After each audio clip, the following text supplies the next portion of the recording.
మనం కార్తీక మాసం గుండీలు జరగగా కార్తీక మాసం అనంతరం గుండీలు జరగగా ఒక నెల 7 రోజులు ఒక నెల ఒక వారం 45,83,060 రూపాయలు ప్రధానమంత్రి ద్వారా వచ్చింది. ఇది అన్నదానానికి 1,22,750 రూపాయలు వచ్చింది. మొత్తం కలిసి 47,05,810 రూపాయలు వచ్చింది. ఇది ఒక నెల ఒక వారానికి రావడం జరిగింది. గత సంవత్సరం కంటే కంపేర్ చేస్తే గత సంవత్సరం 71 రోజులకు గాను గుండీ జరగగా వచ్చిన అమౌంట్తో కంపేర్ చేస్తే ఇది 37 రోజులకి కొంచెం తక్కువగా వచ్చింది. మధ్యలో తీసాం కాబట్టి 11 లక్షల చిల్లర మనకు 11,50,000 రూపాయలు దసరాల తర్వాత వచ్చింది. అందువల్ల మనకు కంపారిటివ్గా ఈక్వల్గానే ఉంటాం, ఇంకా ఎక్కువగానే ఉంది. ఇది అమ్మవారికి మీ ద్వారా వినియోగించాం.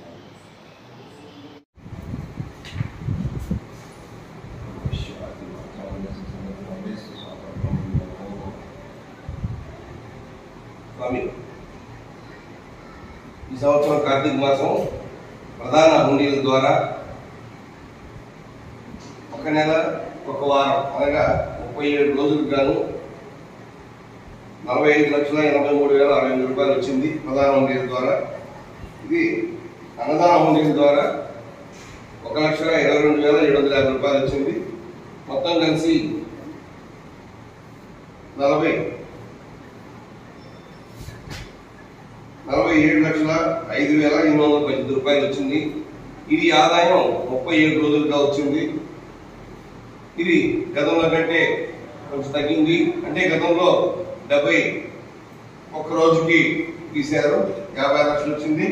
ఈసారి మనం 37 రోజులకు తీసాం, దీనిగా 47,05,000 రూపాయలు వచ్చాయి. దసరాలు తీసుకుంటే 11 లక్షల చిల్లర వచ్చింది. అక్కడ కంపేర్ చేసుకుంటే ఇంకా ఎక్కువ వచ్చింది, 4-5 లక్షల వరకు లాస్ట్ ఇయర్ కంటే. అది స్వామివారి వివరించండి.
ఒక్కనే అప్పుడు పెట్టుకుంటున్నారు.